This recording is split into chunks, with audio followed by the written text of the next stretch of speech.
Hey folks, Mr. Hildebrand here. This is the lesson for 10.5, Monday the 5th. In case you missed your Zoom lesson or you were at the doctor's or something like that, I'll get you caught up. So the first thing is we were on the Nearpod, just to show you how to get there. If you go to World History on Canvas, click on Course Modules. Go to Week 7, that's our current week, and go to Lesson Notes and Links. It's the Greek Religion Nearpod. Okay, so if you need it later for your project, feel free to click on that. Okay, Greek Religion.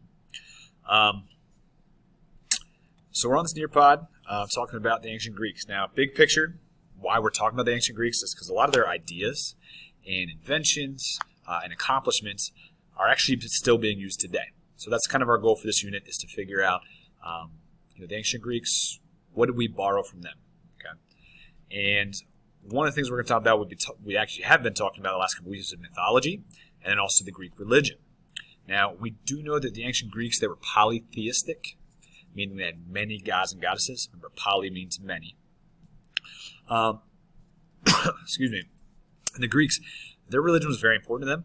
In fact, everything they did, they wanted to do it very, very well because they wanted to impress their gods. They thought their gods would be most honored and feel most worshipped if people were doing things to impress them or trying really hard.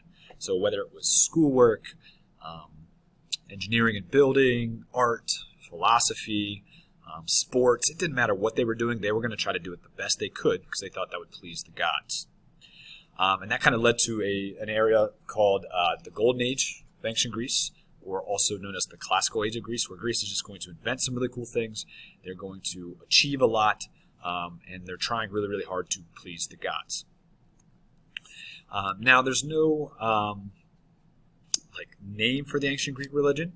We just call it ancient Greek religion or ancient Greek mythology. And each city-state is going to have a patron god or goddess that's the most important to them. So, for example, Athens was actually named after Athena, the goddess Athena, and she's supposed to be the goddess of wisdom, which kind of makes sense that Athens would choose her, right? Or at least they were trying to impress her, right? Because they have a lot of achievements in philosophy. They were very proud of their education. They thought they were very wise, right? Democracy. And so they wanted to please or honor Athena. Now, they did believe in the other gods and goddesses too, and they had temples for them and would worship them as well, but Athena was the most important.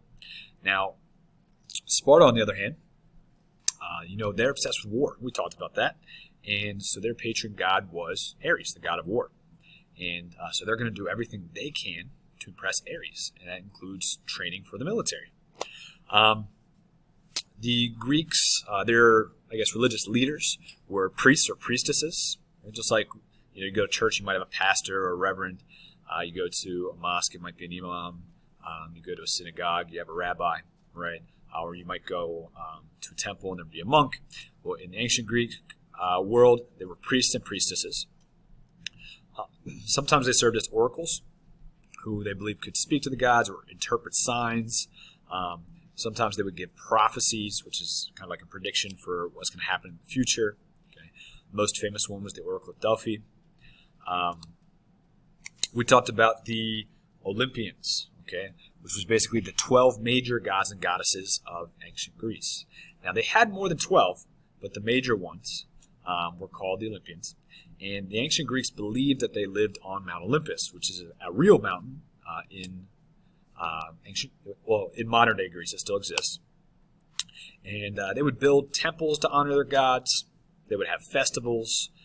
They would compete in competitions like the Olympics, and they'd put on plays, and they would do all these different things just to show off and try to impress the gods, try to honor the gods. Now, folks, for the project this week, okay, you guys are actually going to be creating a Greek mythology yearbook.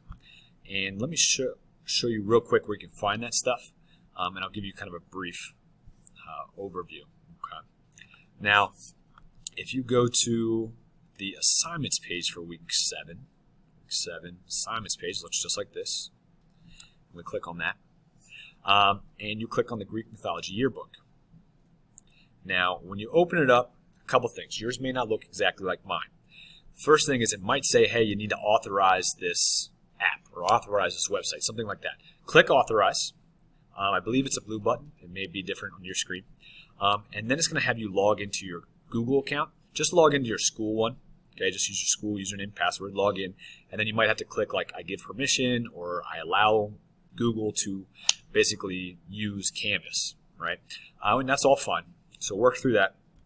I would make a video showing you how to do that, but unfortunately when I do it, it looks way different than yours. So it would just probably be more confusing. But once you get logged in and everything, it will look something like this, right? And yours might actually look a little bigger than mine. But as we scroll down through, okay, it says, you've just been named editor of your ancient Greek mythological high school. So we are pretending that these myths are real, that these characters are real from the myths, and we're pretending that you go to high school with these folks, and that you are the editor for the yearbook. Your job is to create 5 pages detailing the different characters, basically your mythological classmates. Now you're going to need to include a couple things. Their name from the actual Greek mythology, a picture, any nicknames or special powers they have, family members, what they're famous for, like what they did in the myths, and then if they had a modern day job, what would it be? Now, if you're like, Mr. Hildebrand, I don't remember any of the people from the myths, I got you right here, okay? I do have kind of a starter set here of gods and goddesses from our myths. I have some heroes from our myths that we watched, and I've got some creatures, okay, or some monsters. They're not all monsters. Some of them are good, some of them are bad, right? But creatures from the myths. So you can choose from that list, or you can choose ones that you find on your own. They just have to be ancient Greek. Now, there is kind of how I'm grading everything right here, so feel free to check that out. And I did make an example one. So, for example, here's Iris. Okay. I got a picture of Iris. She is the goddess of rainbows. She's also one of the messenger gods. I put some of her family members here, Zephyrus, Pothos, what she's famous for. Okay, I took something from some of the myths and kind of shortened it down and put it here, what she's famous for. And then I thought, hey, she's a messenger god. You know, maybe if she was real, maybe she would work for the postal service. Maybe she would deliver mail, right? Messages. And if you keep scrolling down, you're going to see a bunch of blank ones. That's because you have to pick 5 characters from Greek mythology. Okay.